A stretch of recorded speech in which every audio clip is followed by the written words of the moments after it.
खूप बरें दिसता की रवी जोगळेकर हाचें पुस्तक म्हज्या आज विमोचन जाता. बरेचशे फावटी साहित्य क्षेत्रातले लेखन आसतलें किंवा शैक्षणिक क्षेत्रातले लेखन आसतलें आजच्या पिढी पर्यंत जर पावतले आसत जाल्यार अशा पद्धतीच्या लेखकाच्या माध्यमांतल्यान पुस्तक पावता. तांच्यांनी बरयल्लीं पुस्तकां हांवें वाचूंक ना, हांव उलंडी सांगतलो कारण तितकें हें हांव दवरता. हांवें काय चड प्रमाणांत वाचन खूब आतां तर करप खूब कमी जाता, वाचन करपाक मेळना.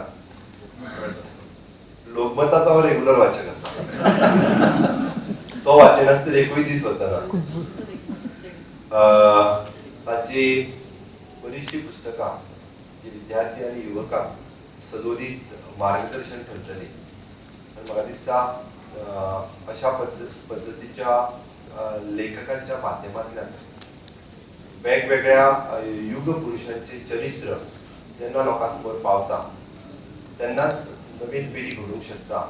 पण एक खंत म्हाका सदांच दिसता, आमी जेन्ना म्हणटा हांव खंयच्याय कार्यक्रमाक, साहित्य क्षेत्रांतल्या कार्यक्रमाक आसूं, संगीत क्षेत्रांतल्या कार्यक्रमाक आसूं, शैक्षणीक क्षेत्रांतल्या कार्यक्रमाक आसूं, हांव म्हाज्या फुडलो ऑडियन्स सदांच पळयता. फुडल्या ऑडियन्सा मध्ये हांव एक्सपेक्ट सदांच करता की आमकां दिसपाक जाय तो क्रावड नासता. आमी म्हणटात जी भावी पिढी घडपाक जाय आनी जी भावी पिढी फुडें तयार जावपाक जाय, so age group it is between at least हांव एक्सपेक्ट करता की 25 वर्सां पासून 40 वर्सां ह्या वयोगटांतले युवक, ह्या वयोगटांतले तरुण तरुणी आमकां दिसपाक जाय, जाल्यार हें कार्य फुडें वचूंक शकता. अदरवायज खंय तरी आमी सगळे जाण जे रुटीन आसात 40 ओलांडलेल्या पासून 70-75 पर्यंत आमीच सगळे जाण उलयता, आमीच आयकता आणि आमीच तेजेर विचारमंथन करता.